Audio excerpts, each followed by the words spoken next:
chains will never break. But they don't know you like we do. There is power in your name. We've heard that there is no way through. We've heard the tide will never change. They haven't seen what you can do. There is power in your name. So much power in your name. Move the immovable, break the unbreakable. God, we believe. God, we believe for it.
Greetings. Greetings, greetings, and welcome.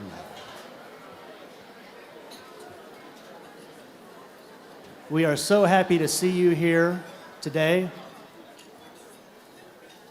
Greetings on behalf of the Dr. Martin Luther King Association of Asheville and Buncombe County's Board of Directors, Celebration Committee members, and the Prayer Breakfast Planning Team. This is the association's 42nd year. That's right.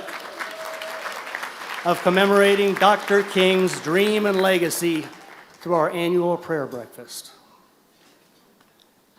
And it's been 3 long years since we have celebrated in the same room together. And I got to ask you, were we going to let a little snow get in the way of our good time? Were we going to let a little ice get in the way of this event? When I woke up at 2:30 this morning, I said, oh boy. But here we are, celebrating in unity together. The association's theme this year is audacious action during uncertain times. My name is Michael Dempsey, and I will be your MC for today. And I've got the great joy and privilege of being the Dean and Director of Lenore-Rhyne University's Asheville campus, which, there you go, yes sir, which includes our Center for Graduate Studies of Asheville and the Lenore-Rhyne Equity and Diversity Institute, which is also known as LREDI. Before we get started, I've got to introduce my colleagues up here on the dais who are very important to today's proceedings. On my left, your right, at the end of the table here, we have Mr. Darrell Rhymes, who is the Director of Employment and Employee Relations at AB Tech Community College, and is also the Chair of the Prayer Breakfast Committee. Thank you, Mr. Rhymes, for all the hard work you have done in bringing us together today. Next to him, we have Darrell's boss, Dr. John Gossett, who is the President of AB Tech Community College. Thank you, Dr. Gossett, for being here as well. Rebecca Brothers, she represents the Dogwood Health Trust, and she is an equity officer with the foundation. Yes, give it up. We have the Honorable Brownie Newman, Chairman of the Buncombe County Board of Commissioners, a stalwart supporter of the MLK Association. Next to him, we have the Reverend Esta Jarrett, who is the pastor of Canton Presbyterian Church. She will provide our invocation today.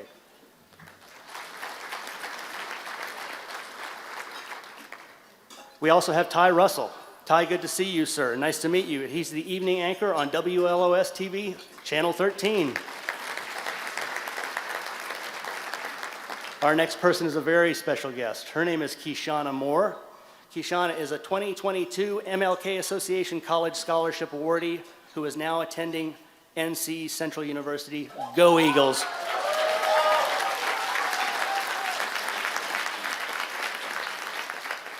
To my right, we have Mr. Jonathan McCoy. He is the Vice President of the Association, MLK Association, and is the Director of the Center for Diversity, Equity, and Inclusion at Mars Hill University, and is also a Professor of History at Mars Hill. Our first keynote speaker will be Andrew Iden, who is next to Mr. McCoy. He's a best-selling author and former aide to the late, great civil rights icon and U.S. Congressman John Lewis. And I got a feeling that he knows a little bit about getting in some good trouble. Next to him, we have the Honorable Preston Blakely, Mayor of Fletcher, the youngest mayor. Yeah, you got it, baby. The youngest mayor in the state of North Carolina. He will also be our keynote speaker. Then we have Dr. Orlean Graves Simmons, founder and president of the Martin Luther King Association of Asheville and Buncombe County. She will be speaking to you later today. Next to her, we have President Tony Floyd of Mars Hill College. Great to see you. Also joining us, the Reverend Charles Lee, pastor of Liberty Baptist Church, who will provide our benediction. And finally, we are blessed to be graced with the Honorable Sandra Kilgore, who is the Vice Mayor of the City of Asheville. Reverend Jarrett, if you would please bless us with the invocation. Thank you so much.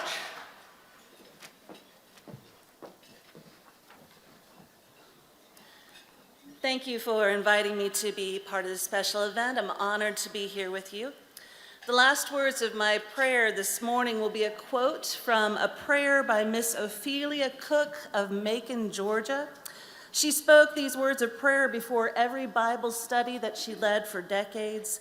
I lift up her name in gratitude. Join me now as we call on the Lord for aid and inspiration and revelation in this place. Let us pray.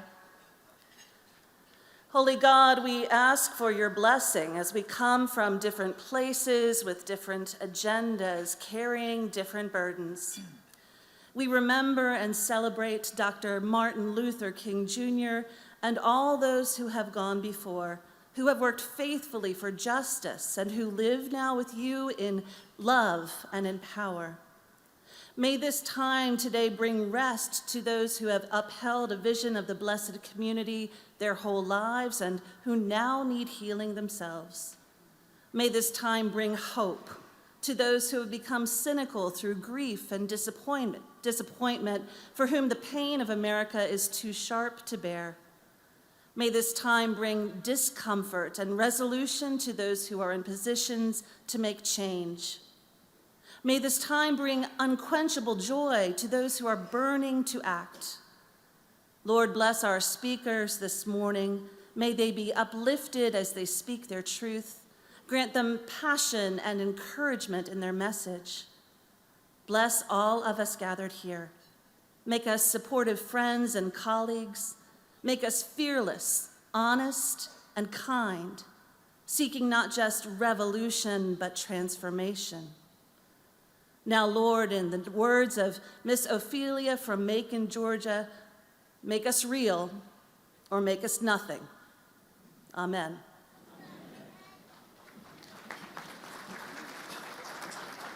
Amen. Justice, love, and transformation. Thank you, Reverend Jarrett, for those wonderful words.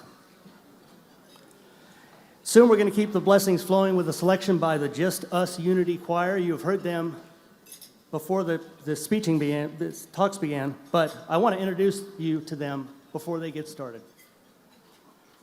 We have vocal director Sherry Blair, singers Danny Cox, Kelly Grant, Shauna Payne, Anissa Hemrick, Gail Kersey, Kiera Gash, Vanessa Presley, Lavette McDaniel, Nikishia Shivers, Mari Knox, Kevin Collins, Derek Landrum, Victor Huff, Lucius Moore, and Stephen Blunt.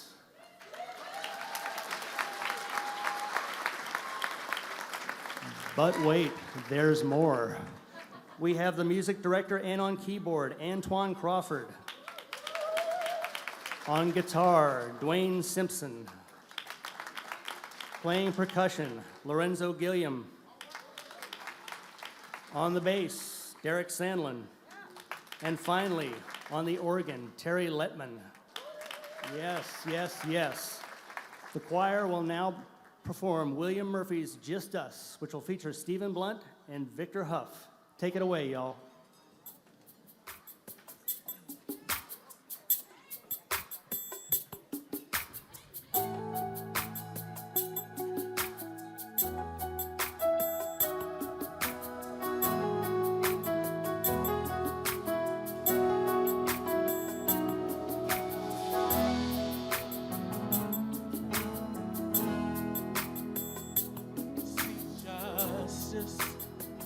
That's the command we have to follow, defend the orphan. That's the assignment of the season, that is the call. And it's upon us all to learn to do good. God wants righteousness and justice. He wants us to stand against all evil and oppression. He wants us to fight for what we know is right. We will obey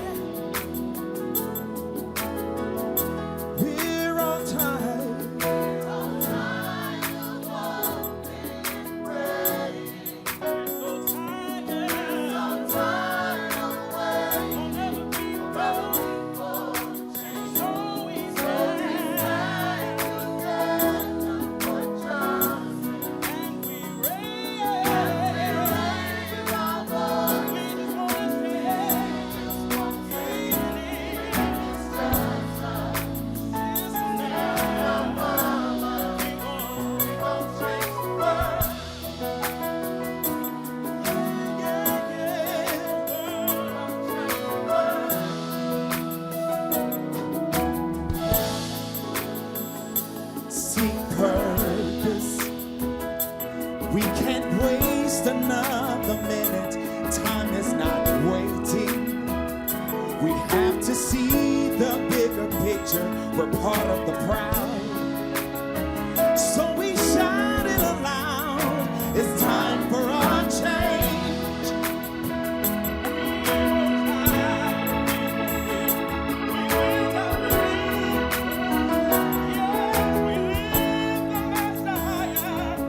We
Give it up, y'all. Give it up.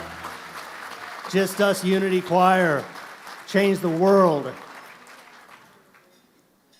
Change the world. Dr. King changed the world, and that's why we're here today, y'all. And on that note, we have to thank some very special people who've assisted not only with today's program, but with the financial support of a week-long celebration. This is only the beginning of the celebration. So on behalf of the association, I'd like to, first of all, thank the government officials who continue to support our work, as well as the ministerial alliances and all of our patrons that are out in the audience today.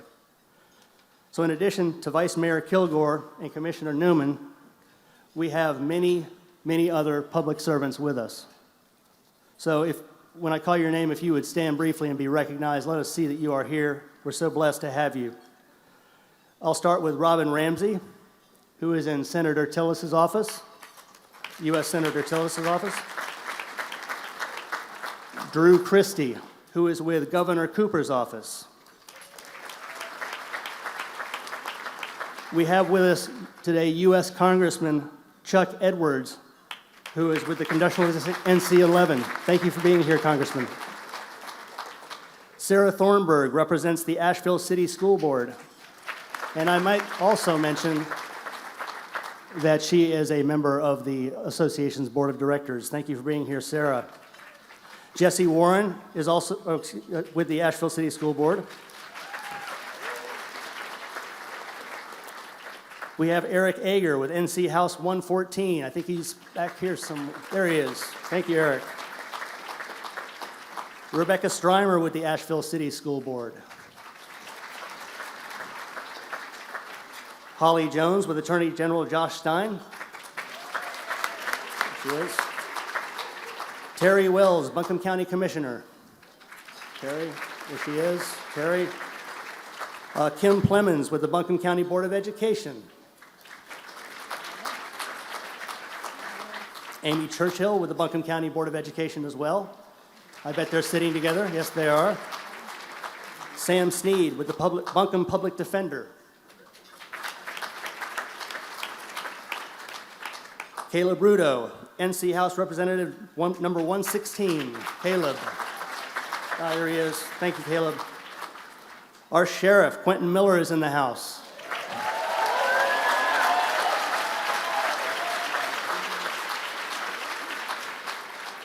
Kim Roney is with Asheville City Council. Come up. Excuse me, Jasmine Beach Ferrara is with the Buncombe County Commissioners. Where's Jasmine? There she is. And right smack dab next to her is Julie Mayfield, one of our senators, state senators. We have a newly blessed city council person, Maggie Ullman is here. Maggie Ullman. And Esther Mannheimer, the mayor of the city of Asheville. Where are you, Esther? There she is. And of course, it wouldn't be the same without Al Whitesides on the Buncombe County Commissioners. And sitting next to Mr. Whitesides, we have Martin Moore, who is a new Buncombe County Commissioner. Welcome, Martin. This means you got to come back every year, Martin. And we have George Syberg, Asheville City Schools.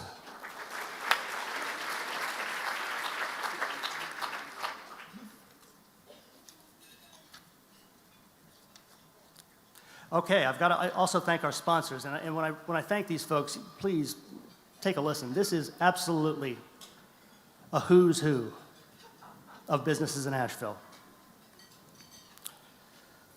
Our platinum sponsors include the Biltmore Company, the Dogwood Health Trust, Givens Communities, Mission Health, and UNC Asheville. Gold sponsors include AB Tech Community College, Deerfield Charitable Foundation, Western North Carolina Community Health Services. Our silver sponsors today are the United Way of Asheville and Buncombe County and the Brandy Nicole and Family Enrichment Center. Finally, our bronze sponsors today are Asheville City Schools, The Asheville City Schools Foundation, keep clapping.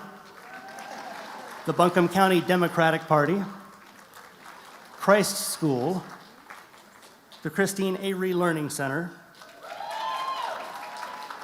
The Community Foundation of Western North Carolina. Our friends at Haywood Street Congregation. Home Trust Bank. The Land of Sky Regional Council. All right, I like it. Lenore Ryan University. Mars Hill University. Mountain BizWorks. The National Alliance on Mental Illness of Western North Carolina, also known as NAMI. Self-Help Credit Union. And Trinity Episcopal Church. So thank you to all of you for believing in the work of the Martin Luther King Association of Asheville and Buncombe County. That is an unprecedented number of sponsors. Okay, now it's time to hear from a couple of our elected officials who are very, very important and special to us. Every year, they support us wholeheartedly and without pause. We'll now share greetings from Councilperson Kilgore and then Commissioner Newman.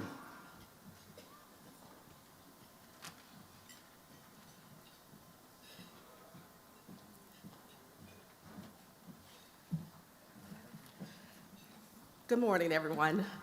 And I'd like to welcome you once again to the 42nd annual Dr. Martin Luther King Prayer Breakfast.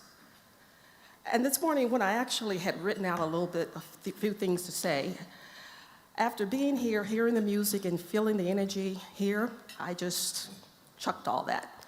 The one thing I want to say is this.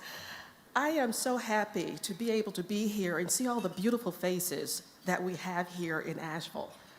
And the beautiful faces, some of you I know, some of you I don't know. But this is what Martin Luther King talked about when he talked about his dream, where we could all live together. Asheville is a reflection of that dream. And what I'd like to say here is I am honored to be here on behalf of Mayor Manheimer, City of Asheville Council, and staff. And this morning, basically, what I want to do is I will actually be presenting the proclamation to MLK Association for the wonderful work that they've done throughout the community. And I'd like to commend them for the awesome job and the overall things that they actually do for the city of Asheville. They represent a large portion of what Martin Luther King basically talks about all the time. Because we are continuing to forward his dream, and we have to continue to do these things if we are to move forward. And at this time, I'd like to take this time to ask Mrs. Orlean Simmons to come as I read the City of Asheville proclamation and present her with it.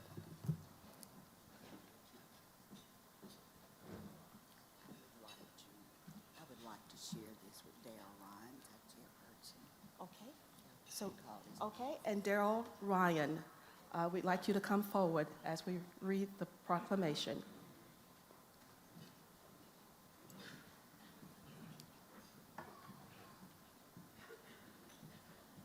Thank you, Mr. Darrell. I did meet you. Yeah. Thank you.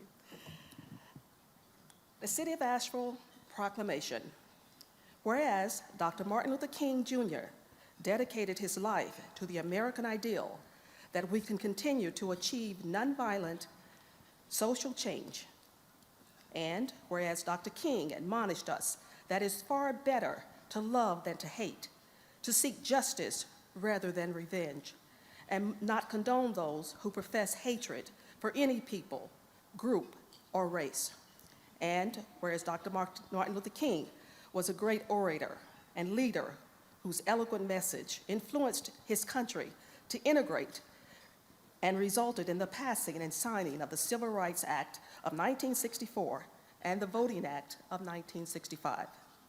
And whereas Dr. King was the recipient of the Nobel Peace Prize in 1964 for his constant adherence to the principle of nonviolence in the face of frequent threats and occurrences of violence. And whereas the Congress and the President of the United States, the North Carolina Assembly, and the Asheville City Council have established a holiday on the anniversary of Dr. Martin Luther King's birth to be celebrated on the third Monday of January as Dr. Martin Luther King Jr. Day. And this is 2023, is the 37th year that we will celebrate this official holiday. And whereas the special event honoring Dr. King will be highlighted with the 42nd annual prayer breakfast at 8:30 a.m. on Saturday, January the 14th at the Crowne Plaza Resort. And whereas the candlelight service honoring recipients of the Dr. Martin Luther King Jr. Service Award on Sunday, January the 15th, beginning at 6 p.m. at the Trinity Episcopal Church. The community is invited to the annual Peace March and Rally on Monday, January the 16th, beginning at 11:30 at St. James AME Church. Dr. Martin Luther King, now, therefore, Esther Manheimer, Mayor of the City of Asheville, do hereby proclaim January the 14th and January the 16th, 2023, as Dr. Martin Luther King Jr. Days in the City of Asheville, and urges the citizens of Asheville to join the observance of this occasion with appropriate ceremonies and activities. Thank you.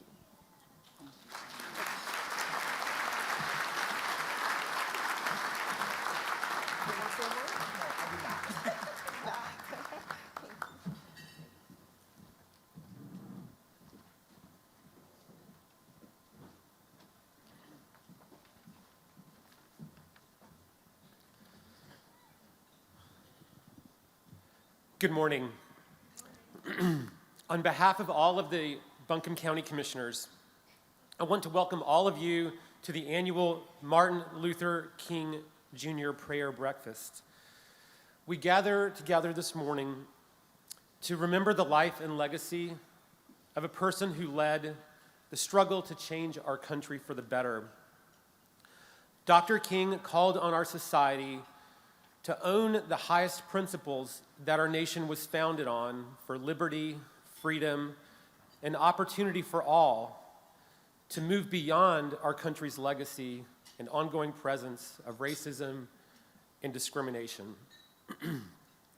The questions that Dr. King called on us to ask ourselves about what kind of society we want to be are as important today as they have ever been. In Asheville and Buncombe County, the legacies of urban renewal and discrimination are with us today. While our economy generates unprecedented wealth for some, many people have to wonder if there's a place for them in the future of our community. As Asheville and Buncombe County wrestle with our own legacies, we need to zero in on specific strategies to repair the damage that's been done. We can do this by helping to grow the percentage of African Americans who achieve home ownership in our community. We can support African Americans who want to build back minority-owned businesses in neighborhoods impacted by urban renewal. We can provide greater access to affordable and high-quality early childhood education and pre-K for all the families in our community who need it, and supporting other pathways that increase economic mobility, security, and prosperity. I want to thank all the organizers of the MLK Prayer Breakfast for bringing us together this morning. This is one of the most valuable gatherings that happen in our community each year, and we appreciate everyone who works hard to assure that it continues to thrive. Thank you all for being here. Thank you.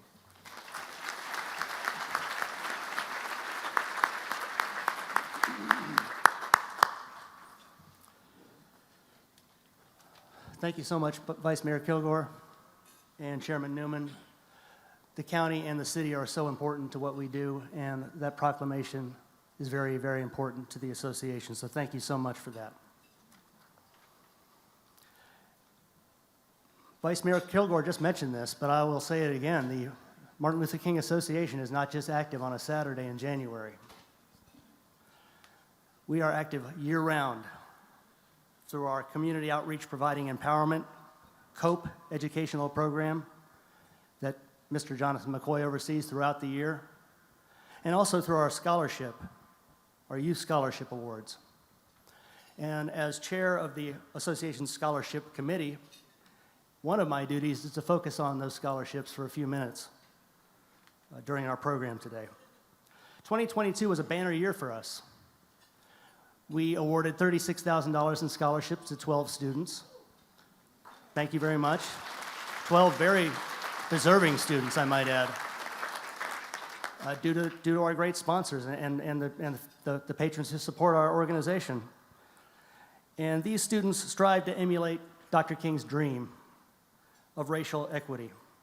Qualifying students must be residents of Buncombe County, and they must be seniors in high school, and they have to submit an application that doesn't tell you they got a 4.5 GPA or that they played on every sports team.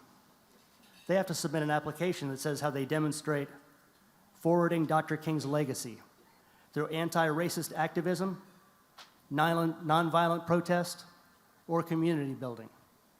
Now, if they have a 4.5 GPA and they play on all the sports teams, that's nice too. That helps. But it's all about anti-racist activism, nonviolent protest, and community building. The 2023 application is currently on our website, which is mlkasheville.org. So if you have a student who might be interested, a senior living in Buncombe County, please send them to our website. A student can be awarded a scholarship that can be used at any public or private 2- or 4-year college or university. Now, Keshana Moore, my new friend Keshana Moore, was the association's 2022 Deerfield Charitable Foundation Scholar. And at this time, I would like to ask Keshana to come to the podium and say a few words about her scholarship.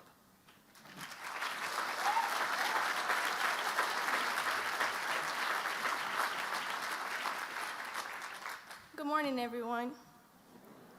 My name is Keshana Moore. First, let me start by saying thank you for having me this morning, and also a big thank you to the Martin Luther King Association and donors. College is very different than what I'm used to, but I'd say that I'm adjusting pretty well. I met new great people, and I see myself being friends with for a long time, and I'm happy that the scholarship gave me a chance to experience this and the things that I have. I currently attend North Carolina Central University in Durham, North Carolina,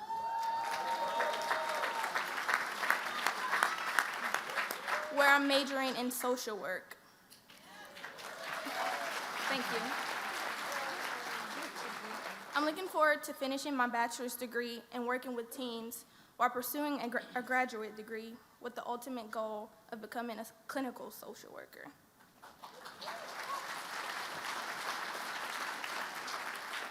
I'm a first-generation college student, so with that being said, this scholarship has not only helped me financially, but just knowing that someone believes in me enough to help pay for college is a big encouragement.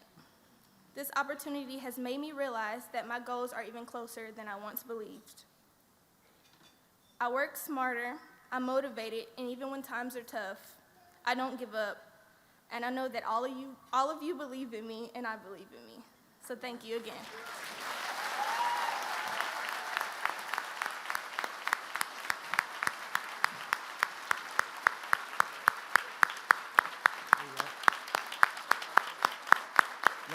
Right on. Yes, we believe in you, Keshana, we sure do. That's right. There you go.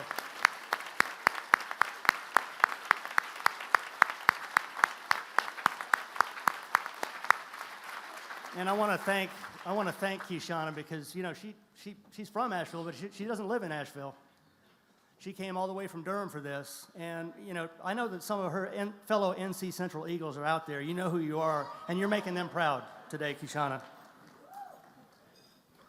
And we're proud of you. The MLK Association is so proud to be helping you on your professional and personal journey. Social work. You're going to go out there and help others. That's what, you know, you got this award because you wanted to help others when you were in high school, and now you're going to do it for the rest of your life. We're very proud of you. And I got to tell you that Kishana's resilience and her blossoming education go hand in hand, fit like a glove. When Martin Luther King was 18 years old and a student at Morehouse College in Atlanta, he wrote, and I quote, he was 18 when he wrote this, he wrote, "Education must enable one to sift and weigh evidence, to discern the true from false, the real from unreal, and facts from fiction," end quote. Dr. King's wisdom, even at that early age, shows us that true education equips one with both the intellect and the character to understand the nuances of living in a world that is tainted by institutional racism and empowers him or her to take nonviolent action against such insidious evil. So today, on behalf of the Martin Luther King Association, I am going to ask you to invest in students like Kishana, who personify the legacy of Dr. King. Your donation will lessen the financial burden of the students who will create tomorrow's Asheville and Buncombe County. We must invest in our young people.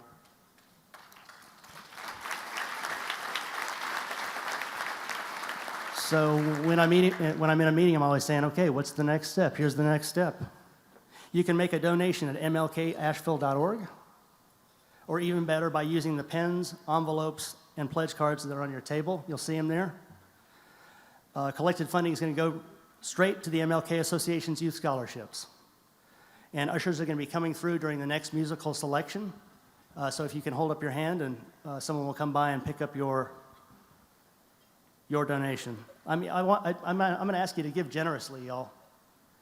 Again, two things here: preserving the legacy of Dr. King and making sure that we have a great Buncombe County of tomorrow. So thank you for considering this. All right, enough of my talking. Let's celebrate our scholarship winners with a Just Us Unity Choir selection written by Kirk Franklin, titled "My World Needs You." This performance is going to feature Vanessa Presley and Sherry Blair.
That points us to you right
Amazing. Thank you so much, Just Us Unity Choir.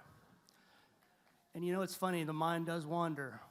I realized that I did not recognize one of our elected officials. John Agar, are you here? He is. I know he is. I saw him earlier. And if there's anyone else that I did not recognize, I apologize, but please stand and be recognized. Okay, thank you very much. We bring these things up because the people are special to us who support us. And I'm going to bring up someone who's very, very special to us soon. Before I do that, though, I'd like to remind you that if you would like to make a donation to the scholarship fund, raise your hand and usher will come by, or you can drop your money off at the door as you leave. We will have a couple of our board members there waiting to receive your donation. You know, it takes a village, doesn't it? It takes a lot of people to put something like this together. You know, it kind of falls together. It seems so easy sometimes, but it takes weeks and months of planning and preparation. And in a moment, I'd like to ask Dr. Orline Graves Simmons to come up here and tell you a little bit about those people. But before I do, I'm going to tell you a little bit about Dr. Orline Graves Simmons, because she deserves it. In a word, she's a pioneer, a civil rights pioneer. While in high school, she was a member of the Asheville Student Committee on Racial Equity, which is commonly known as ASCORA. And then she went on to break the color barrier at Mars Hill College in the 1960s. Yep. She became the first African-American person to attend what is now Mars Hill University. You talk about brave. She founded the Martin Luther King Association in 1982. Seems like yesterday, but it's been that long. And holds honorary degrees from AB Tech Community College, Lenore Ryan University, and most recently, Mars Hill University. Please welcome Dr. Simmons to the podium.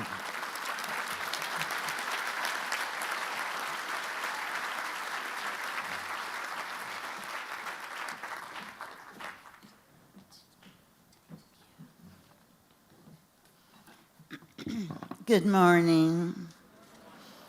Thank you so much for spending this time with us, and we are face to face. I have missed you.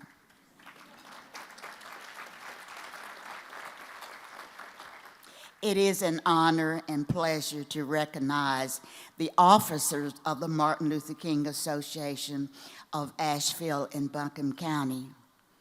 Couldn't do this without them.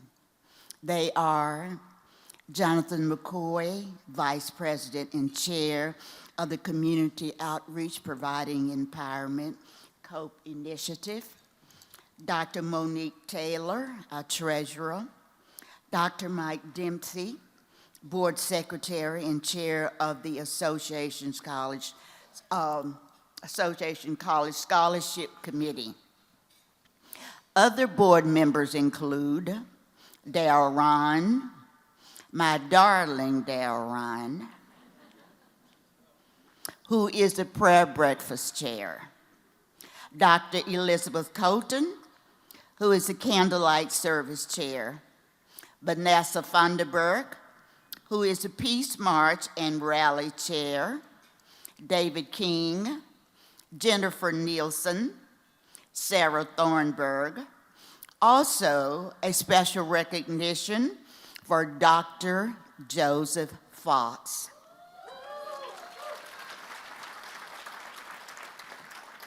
Who until recently served as the vice president of the association, Peace March and Rally, and the Buncombe Community Remembrance Project chair. We appreciate him very much. In addition to our board members, the following individuals were part of our celebration committee, which helped in the implementation of the association's Peace March and Rally, candlelight ceremony, and this prayer breakfast. Aisha Adams, Reverend Brent LaPrince Edwards, Elizabeth Costoval, Dr. Sarah Himmel Herber, Apostle Inez Ray. Other people that we like to thank include Christy Ball here at Crowne Plaza Spa and Resort. This morning, ushers from Mission Healthcare and members of My Daddy Taught Me That,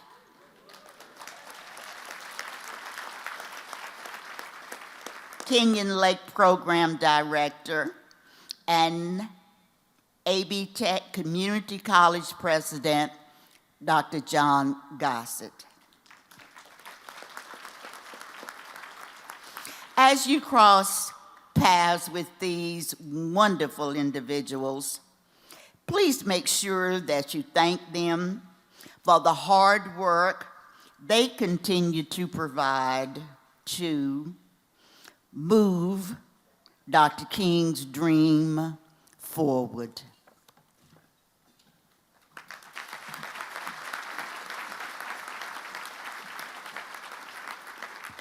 Thank you, Dr. Simmons. You continue to be a perennial inspiration to this great city and great county.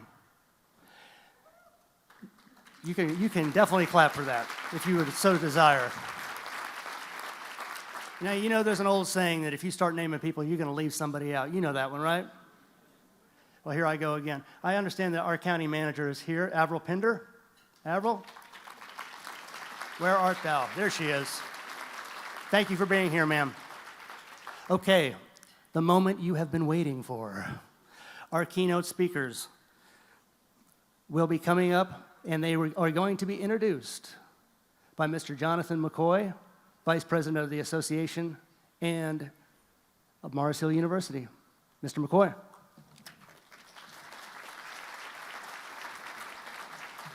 Again, good morning to everyone. And as a class of 92 graduate of Morris Hill University, I always say this: I'm here standing on the shoulders of Dr. Simmons. And that's what this legacy is all about.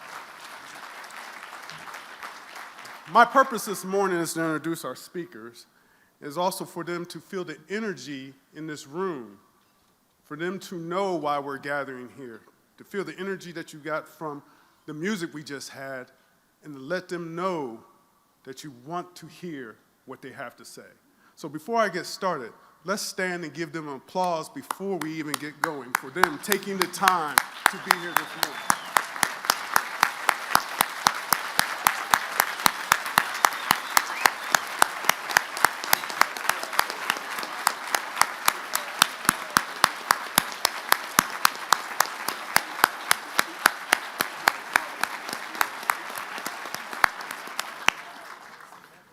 Who we have today, I'll start off with, we have Andrew Iden, who's an award-winning #1 New York Times best-selling author, and he's also an activist.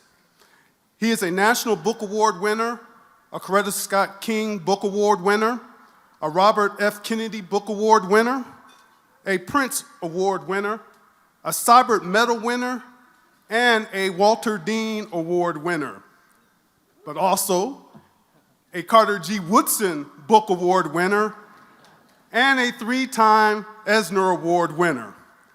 And that's among other awards and honors. Andrew continues to write comics and lecture about nonviolent civil disobedience and the history of comics in the civil rights movement. Andrew served for more than 13 years on the staff of Congressman John Lewis as digital director and policy advisor and campaign communications director, among other positions. In addition, Andrew is a creator in residence at Georgia State University's Creative Media Industries Institute, and he's also a 2023 LA Times Book Prize judge. He's a managing partner of the creative nonfiction production company Good Trouble Productions, and he has just been named the Chief of Staff to Georgia State Senator Nabila Islam. Andrew is a graduate of the Lovett School in Atlanta, Trinity College in Hartford, and Georgetown University in Washington, D.C. Our other speaker is someone you know, Preston Blakely, who is the mayor of Fletcher here in North Carolina, and at the age of 28, he is currently the youngest mayor in this state.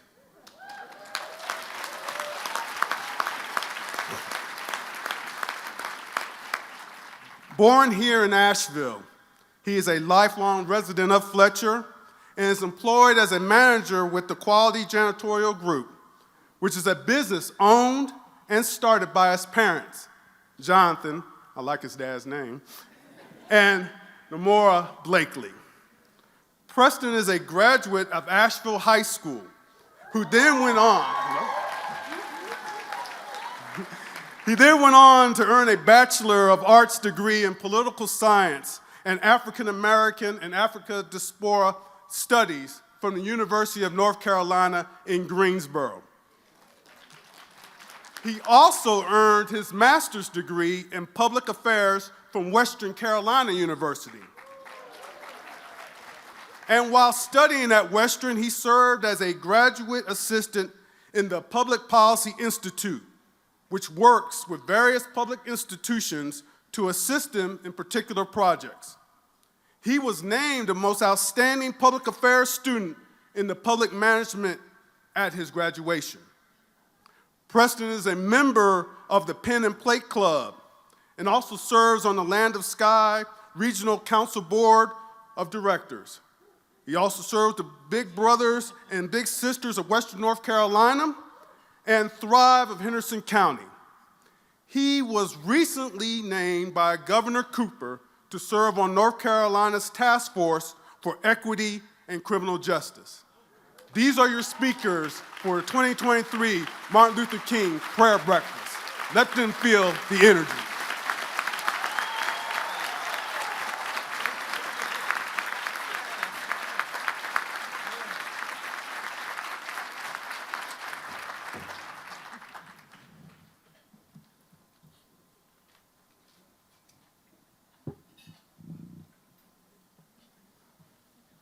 Good morning.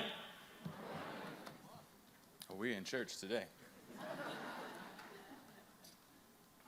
My name is Andrew Iden. That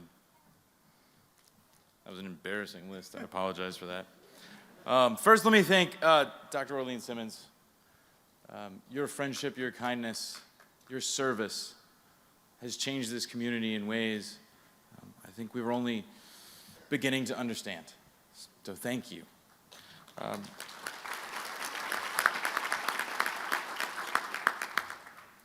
I'll thank the Martin Luther King Association Board. I'll thank the elected officials. I'm not going to name you all. You've been thanked enough this morning. I want to thank our community leaders, the people who have no title, but who show up every day and do the hard work.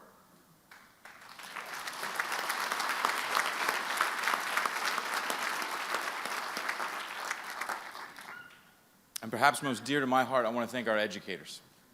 I saw the school board is here. I know a number of teachers are here.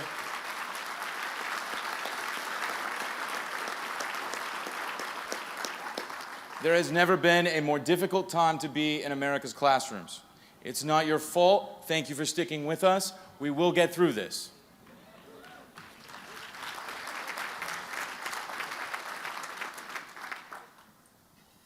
I'll try and be brief, but I was trained by a Baptist preacher.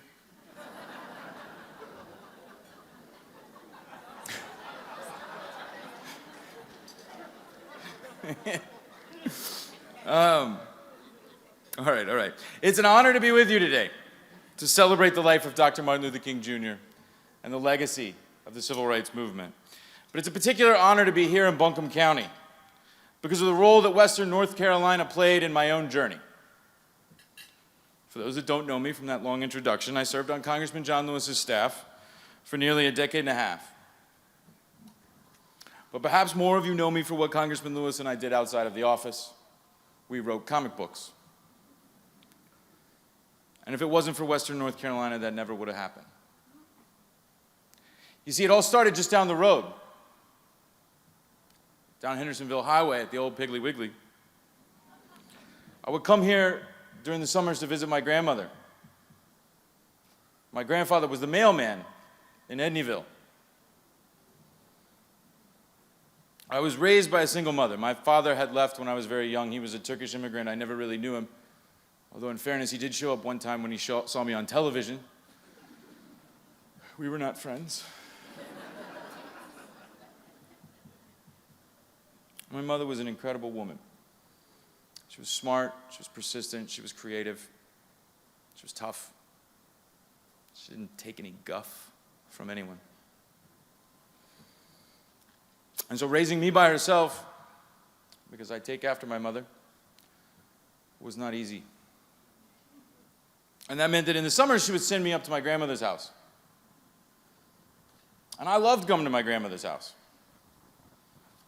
because I was the favorite grandchild.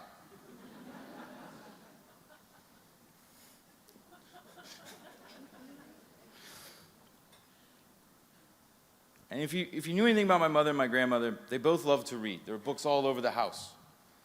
My mother would keep a stack of library books by her bed. She was the kind of woman who would go to the library and she would keep a library card for me, a library card for her. She would reserve all of the books. If she could have had a library card for the dog, she would have, because she went through that many books. But when I went to my grandmother's house, it was sort of vacation. And Grandmama didn't always know what to do with me, so one time she gave me my uncle's comic books. And they were battered, browned, old classics illustrated, The Flash, Green Lantern, X-Men. And I fell in love with them.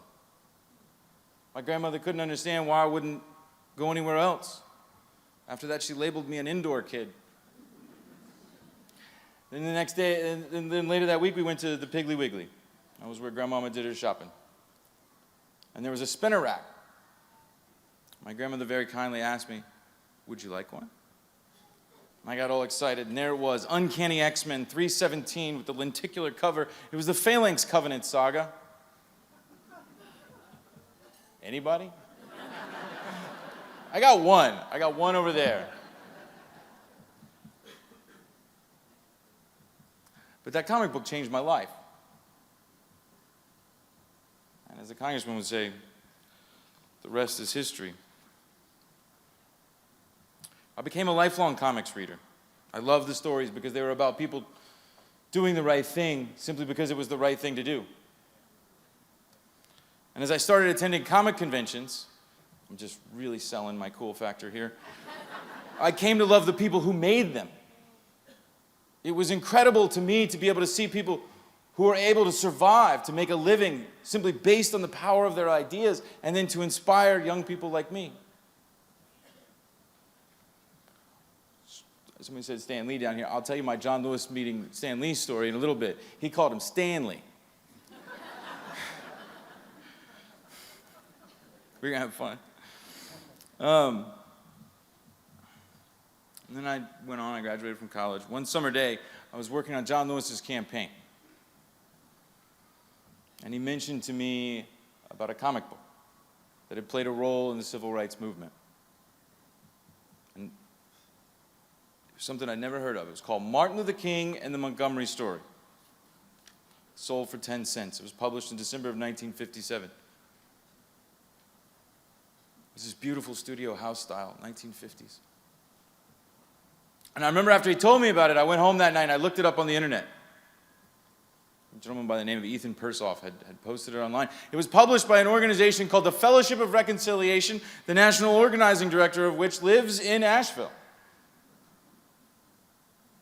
In fact, Ethan, are you here? Wouldn't surprise me. I know a lot of y'all know him. And I remember sitting there that night. I had been on this campaign. It was the summer of 2008. Hope and change was sweeping the country. But John Lewis faced one of the toughest challenges of his life. He had received a primary campaign because he endorsed the wrong candidate. People were asking, "What have you done for me lately?" People had forgotten what his service meant. They did not understand what happened during the civil rights movement. All they knew about was Selma. They thought John Lewis led one march, got beaten, and now he was famous. They were wrong. I remember him saying to me one time that summer, he said, "Son, I'm worth more dead than alive." This is someone who took me under his wing. This is someone I cared about deeply. And so the challenge for us as staff was, how do you change the narrative? How do you bring his story to a new generation? How do you teach young people not just about what John Lewis did, but all of the people of the civil rights movement? And how do you show them the lessons of nonviolent civil disobedience, the true craft and practice of how you put pressure on your government to change? And so when I was sitting there that night looking at this comic book, I thought, why isn't there a John Lewis comic book? I remember I went back to work the next day and we had one of these meetings. Everybody was in suits more expensive than I'd ever seen before. And their idea was very simple. They all wanted to do a documentary. Sort of thought, bless your heart.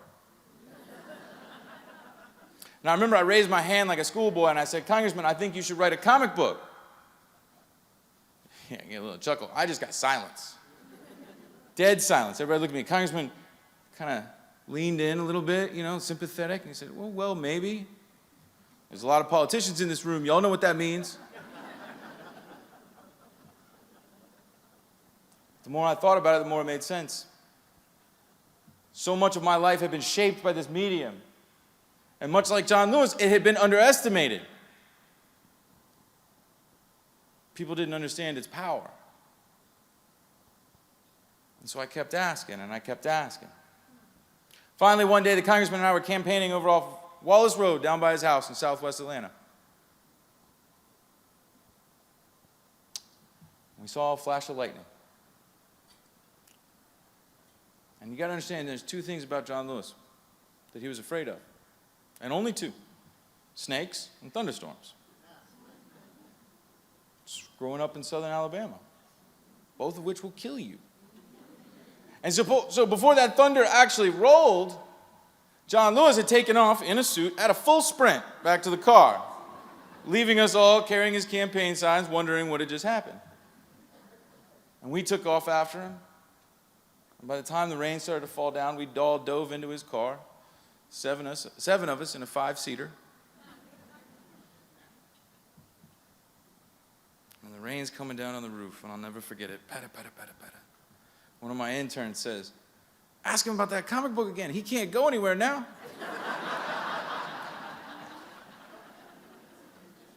And I remember he was sitting in the front passenger seat, because John Lewis really didn't like to drive. He, in fact, didn't learn to drive until he was 46 years old.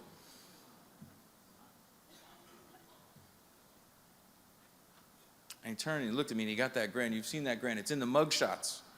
That sly little grin, just a hair, tooth poking through. He said, "Okay, I'll do it, but only if you write it with me." Now, how do you get from there to here?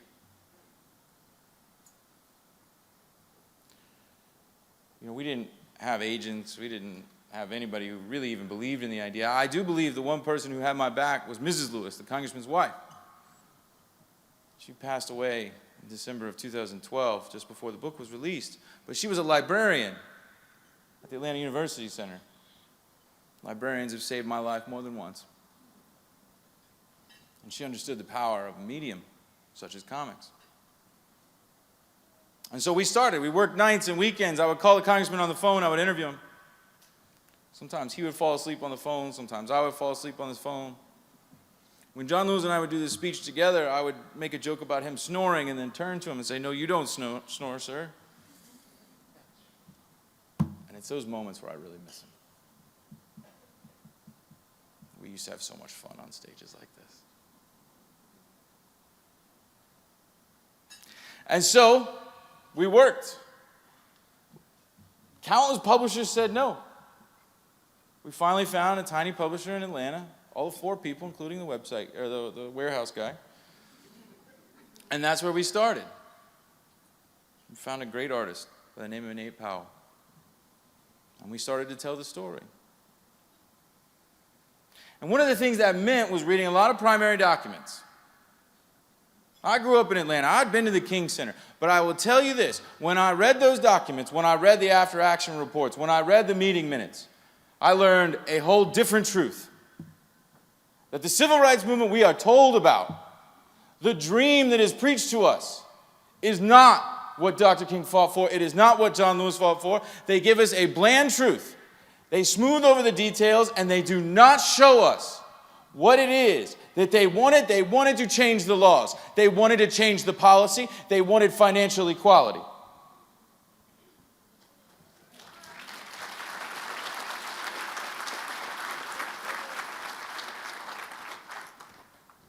I'll never forget the first time I read the program for the March on Washington. So many people had talked to me about what Dr. King's dream represented.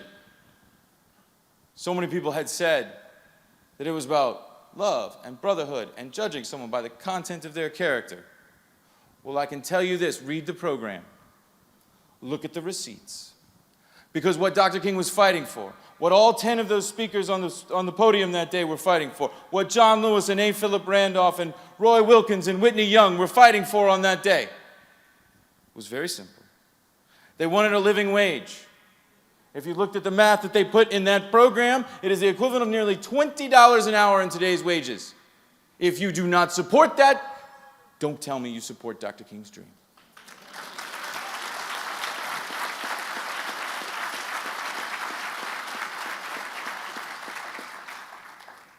They wanted affordable housing. They wanted affordable and equitable opportunities in education. And more than anything else, they wanted voting rights.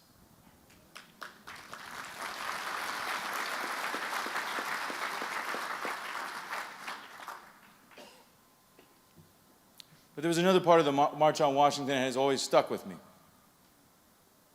And that is the fight over John Lewis's speech itself.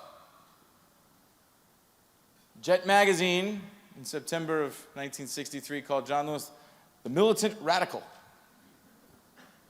Now we see him as peaceful and loving. But that speech that he gave was fought over by the Archbishop, by the Kennedy administration. They tried to strip out phrases. And truthfully, yes, he did say he wanted to march to the South like Sherman did, which maybe rubbed some people the wrong way in the South. But I think about that. What he objected to most fundamentally was that in the Civil Rights Act of 1964, the Democratic Party, the Kennedy administration, they called for a requirement of a 6th grade education to register and vote. To John Lewis and the young people of SNCC, that was unacceptable. Today, we accept that as a given. But back then, it had to be fought for. And I think about that constantly. The radicalism of youth, the importance of young people in leading us.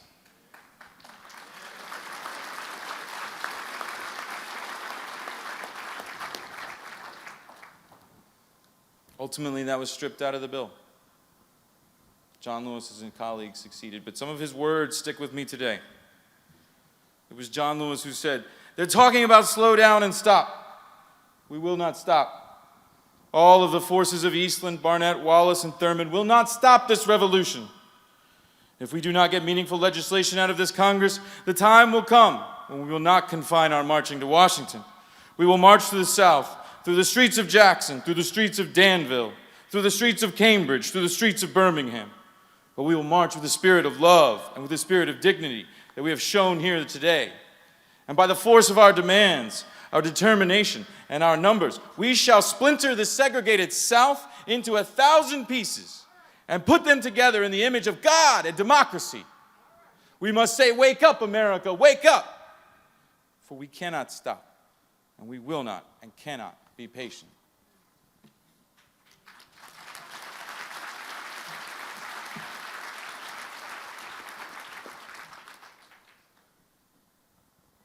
David Halberstam, who was a reporter for the New York Times on the ground during the movement, he later wrote a book about the Nashville participants, the Nashville movement in particular. It was called The Children.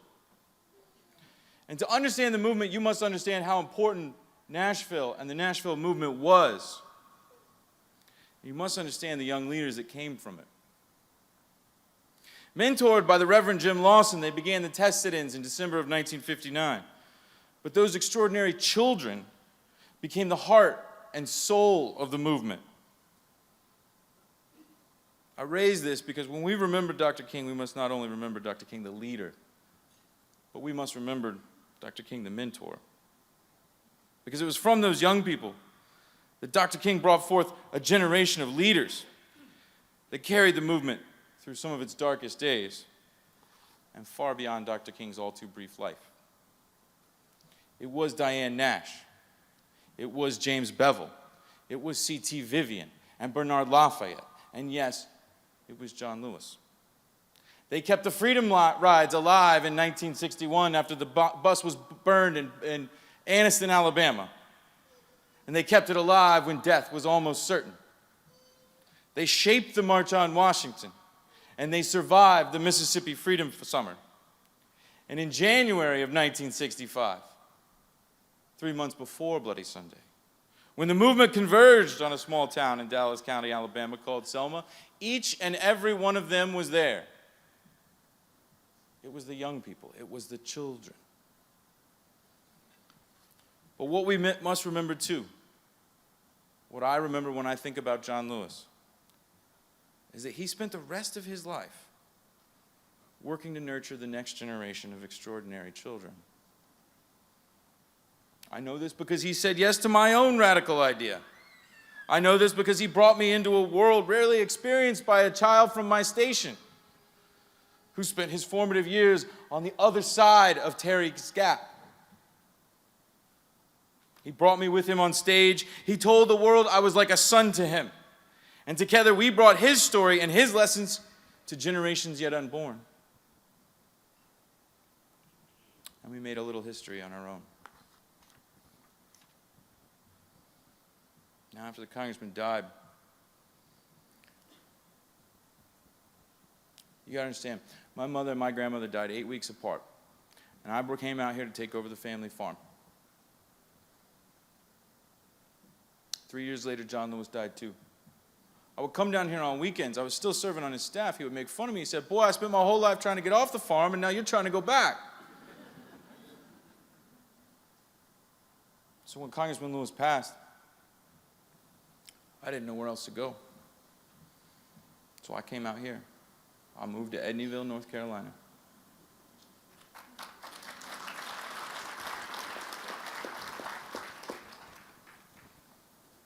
I bought a tractor. And I found solace in these mountains, like many of us have. And as I healed, slowly I came to realize that, like John Lewis did for me, it was my responsibility to stand as mentor, to help guide and shape the next generation of extraordinary children. And then I met Preston. I can't tell you what that day was like. It was like I saw John Lewis, this young man with that same energy, with that same spirit. He wasn't mayor then. He was still a city councilman. Barely a city councilman. I mean, you had just gotten elected. I remember I had this stupid grin on my face. David King introduced me, and he kind of was like, "I knew you'd get along." And I've watched him grow. I've watched him become a leader, not just in Fletcher, but in Western North Carolina, in North Carolina, and in the South. We are lucky to have him among us. We are lucky to benefit from his service. We are lucky he chose to serve us. So let the good word ring. From Barrawalla Mountain to Mount Pisgah, from Chimney Rock to Mount Mitchell, the torch has been passed. A new leader rises. Ladies and gentlemen, the mayor of Fletcher, North Carolina, Preston Blakely.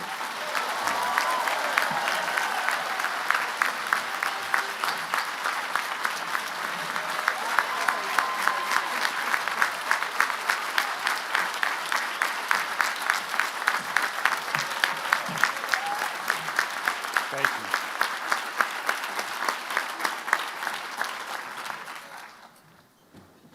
Good morning.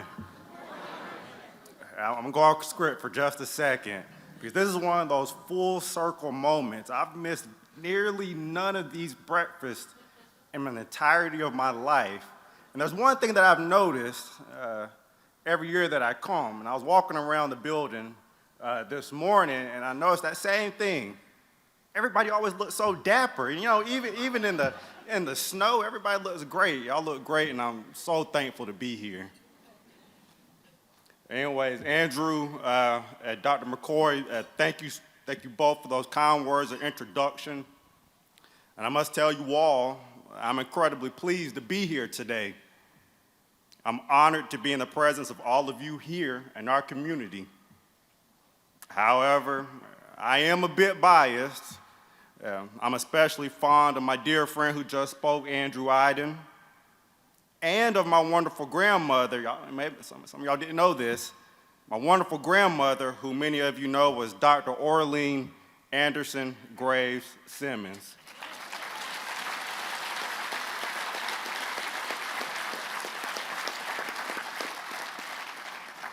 Now, she is the founding visionary behind this amazing morning that we have all come to know and love.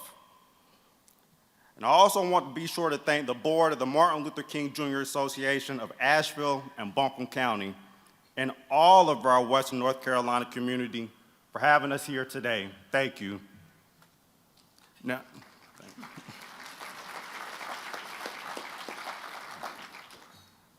the theme of this year's Martin Luther King Jr. Breakfast is audacious action during uncertain times. And that is what I want to talk about today. Audacious action during uncertain times. And wow, don't we live in uncertain times today?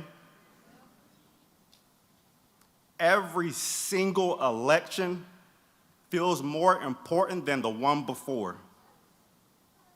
And sometimes, with the gravity of each election, it almost feels like standing in that line to vote is an audacious action during these uncertain times.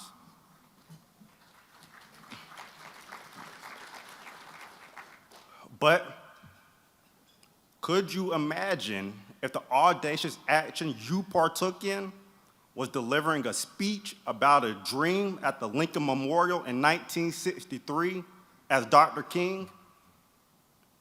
Or being one of the original 13 freedom riders riding a bus in the South, challenging segregation in 1961, like Representative John Lewis, with the bus being firebombed? Or being the first black person, such as my grandmother, to attend a long segregated educational institution? What is your audacious action? I think it's a thought-provoking question, especially as those leaders were faced with threats and action of violence fighting for equality. In 2019, I was finishing up my master's degree in public affairs at Western Carolina University with the thought of entering politics, as again, each election became more and more important. I wanted to work to support the community that supported me so much. Upon graduation, I decided to go work for my family business, Quality Janitorial Group, founded by my parents, sitting right here in the front, of course, my #1 fans. Thank y'all.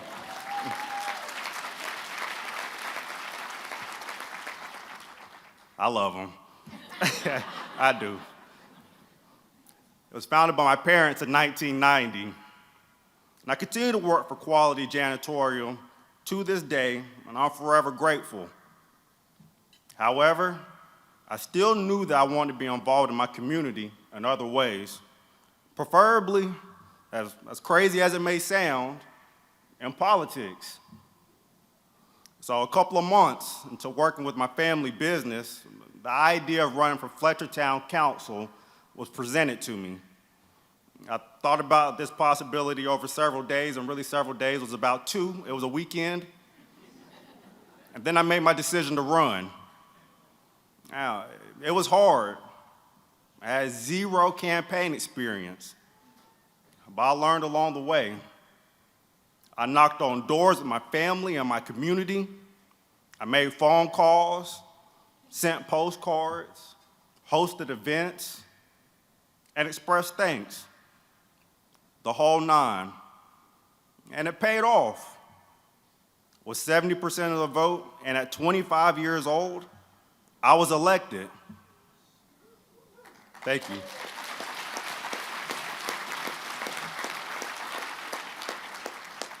And I'm forever grateful to the people that helped me get elected. I was so incredibly excited to be an elected official, and I was Councilman Blakely on the Fletchertown Council. And now, throughout my council campaign, I was always aware of who I was. As a black man, I did not, and I do not, have a choice. I never knocked on doors past dark. Now, 1.5 years later, my predecessor in 2021, Rod Whiteside, the first black mayor of Fletcher, thank you, Rod. I'm very fond of Mayor Whiteside.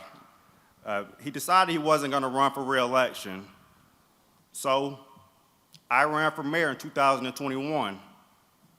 In my mayoral election, I replicated the same grassroots, door-to-door campaign model, but this time was different.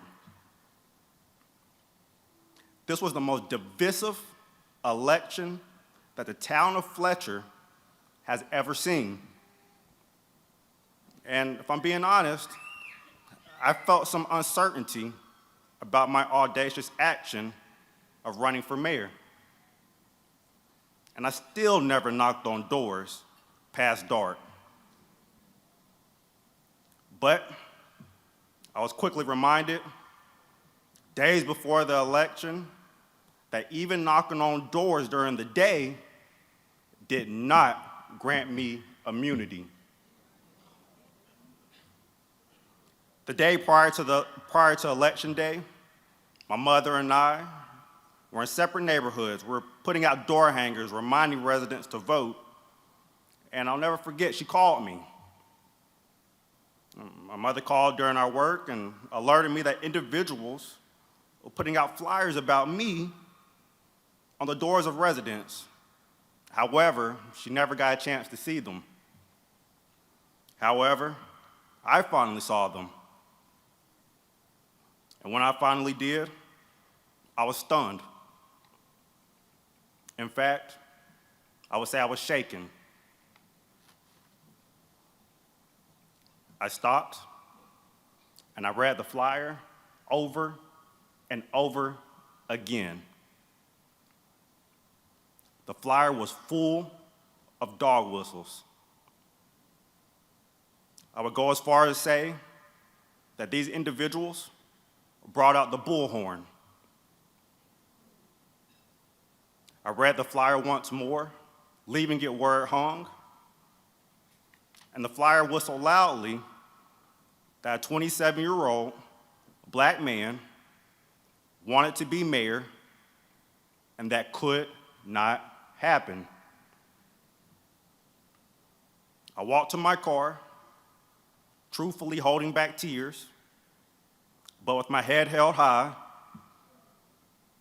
reminded that I am a black man, as if I could ever forget. The election was the next day. The racist incident made the news. The flyer was widespread across our community. And I had to relive that trauma every single second on Election Day. Nevertheless, I stood outside the polling station with uncertainty and my audacious action. Some voters approached me condemning the flyer, while others taunted me to my face. I persevered. My birthday was a few days prior, and I received the best gift possible. I won the election with about 55% of the vote, becoming the youngest sitting mayor in our great state as a 27-year-old black man in rural North Carolina. Thank you. Thank you.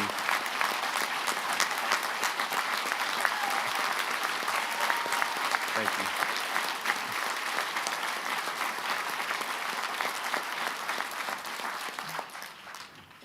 Y'all see that? My mama started that, y'all. I love her. I'm telling you. I love her. Yeah. My daddy, I'm sorry. My dad, too. My dad, too. My dad, too. Now, certainly an accomplishment and a testament to how times have changed. But as you all know, and I know, we have a long way to go. We're not that far removed from Representative Lewis being firebombed, or my grandmother, who is sitting with us here today, being threatened at her college. And as I just explained, I am not immune to vicious, racist attacks.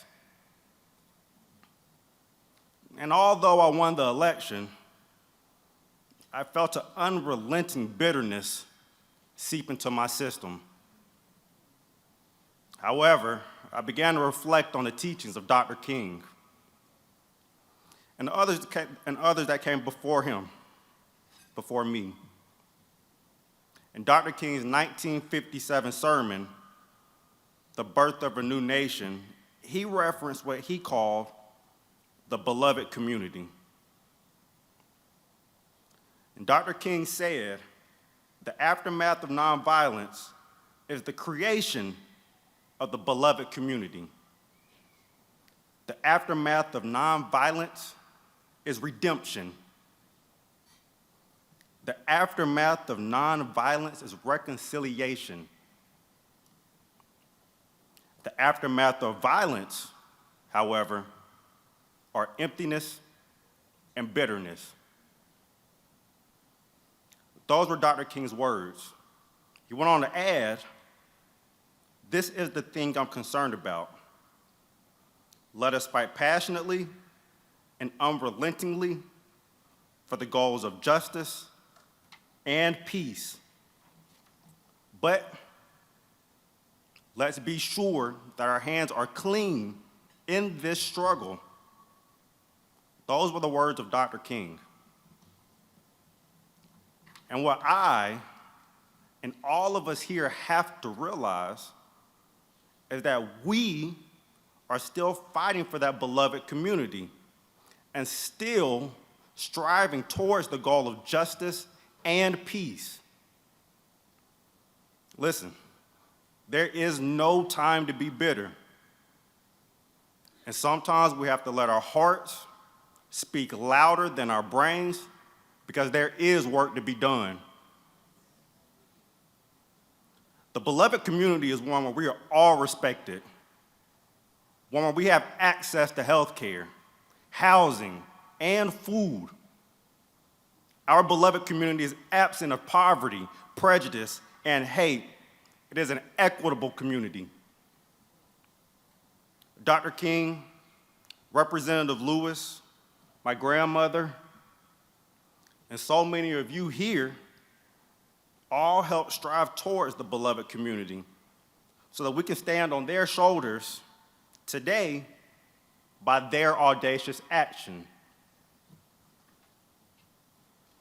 The beloved community is a common goal that we are still working towards today, and nothing is done alone.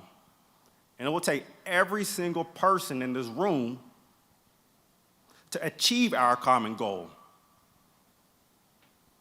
Times may be uncertain, but I'll tell you, one thing I am certain about is my audacious action. We will continue to fight, and I will only be the youngest mayor in the state for so long.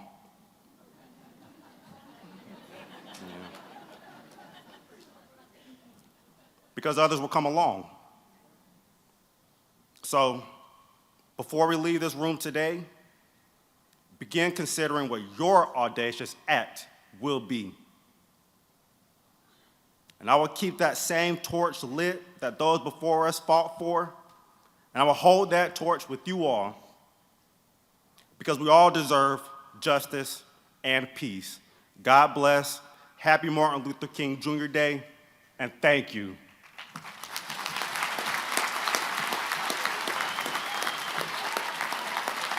Thank you.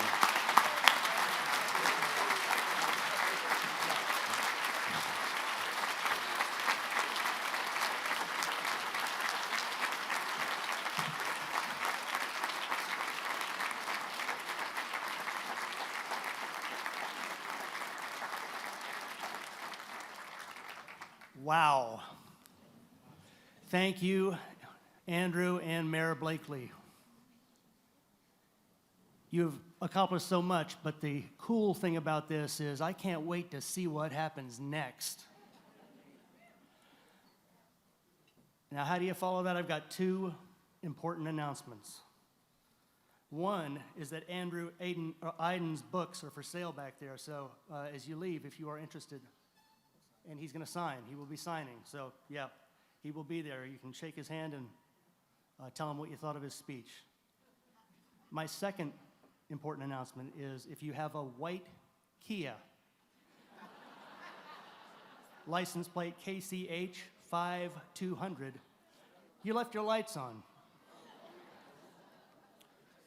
Okay, let's continue to celebrate with another musical selection. This is going to be a good one, y'all. Just Us Unity Choir performing Glory by Common and John Legend. Michael Hayes and Stephen Blunt will be featured.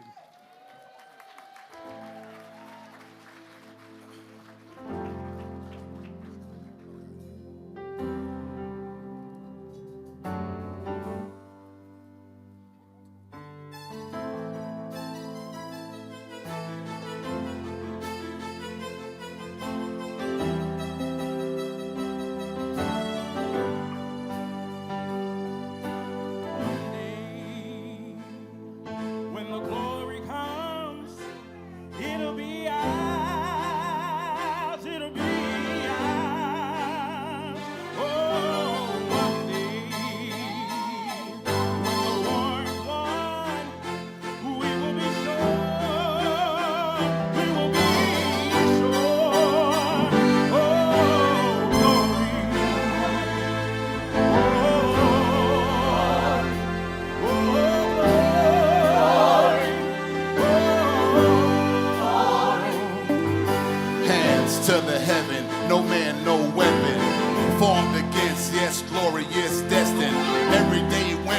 men become legends.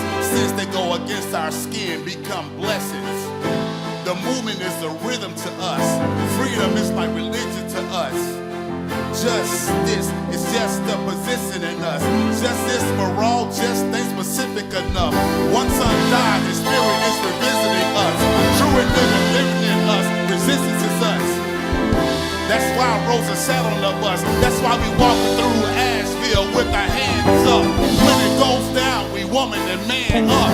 They say stay down, but we stand up. Shots the ground round. Now the camera panned up. He pointed to the mountain, and we ran up one day.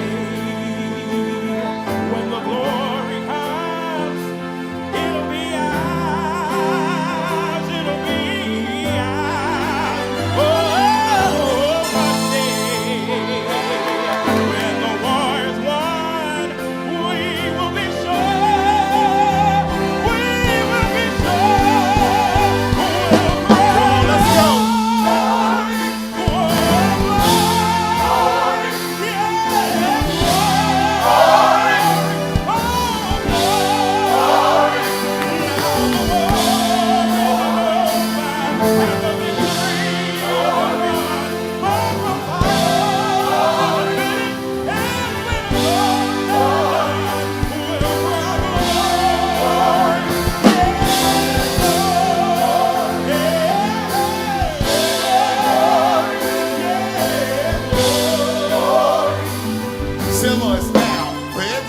woman, and child. Even Jesus got his crown in front of the crowd. They march with the torch, we gon' run with it now.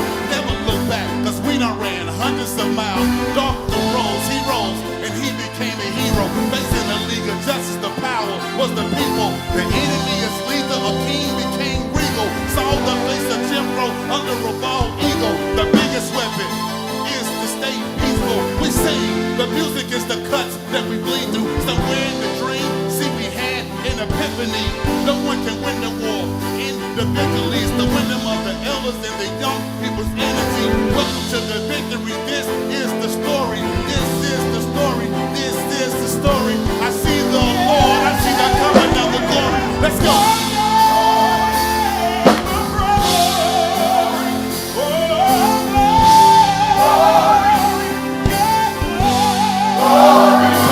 Get on with us, come on, let's go. Let's go, everybody get up with this.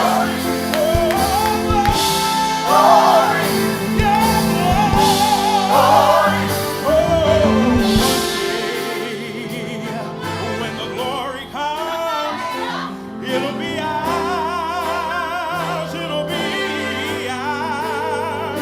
Oh, one day, when the war's won, we will be sure, we will be sure. Oh, glory. Oh, glory. Oh, glory. Oh, glory. Oh, glory. Oh, glory. We'll cry glory.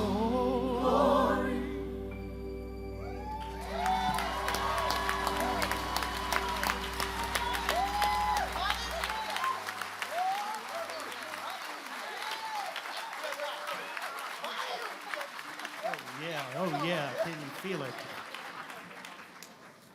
Let me tell you, and I got to tell you, we are just getting started.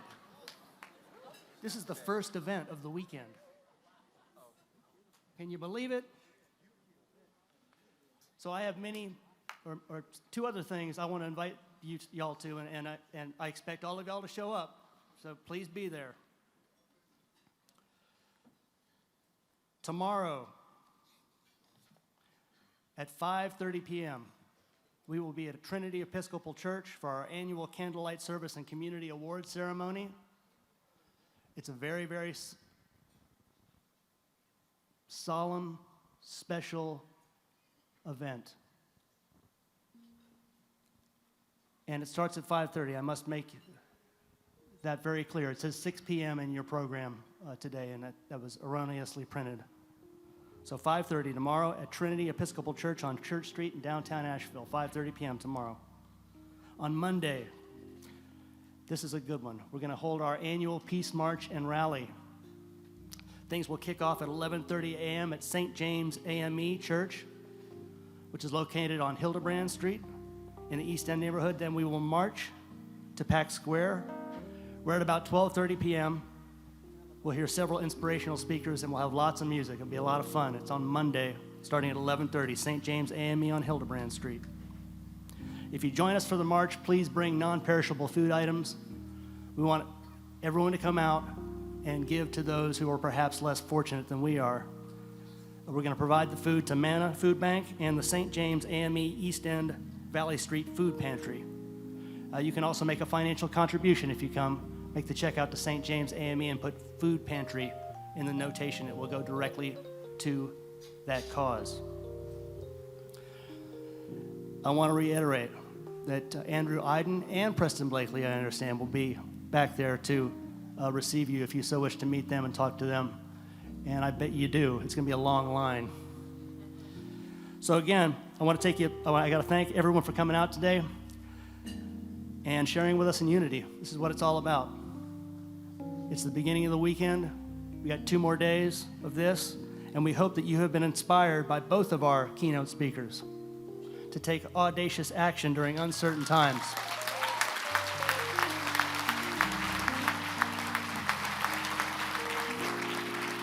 So in closing, I would like to invite Reverend Charles Lee, pastor of Liberty Baptist Church, to provide a benediction.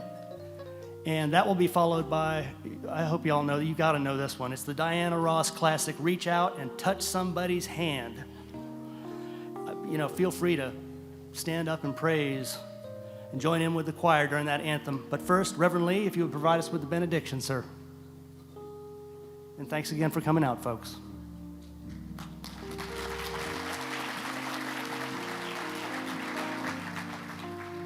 Let us pray. Eternal God, we are grateful for the life, the legacy, the leadership, and the lessons of the late Dr. Martin Luther King Jr. and the countless number of other freedom fighters that performed audacious acts of hope and possibility in the midst of uncertain times. We pray now for wisdom and peace as we pursue justice, hope, and love for people everywhere and in every generation. You have told us what is good and what you require from us. That is to do what is right, to love mercy, and to walk humbly with you.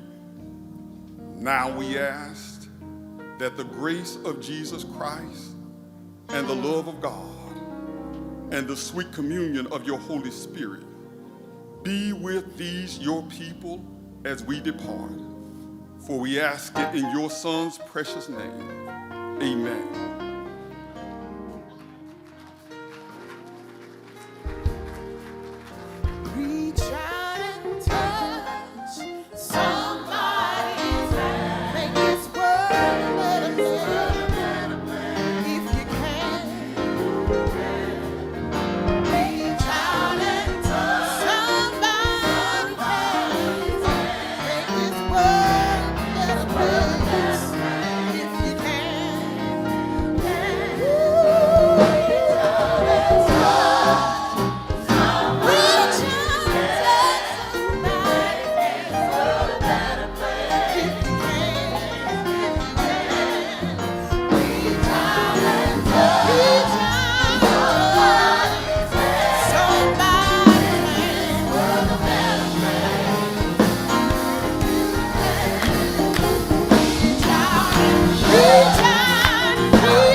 Make this a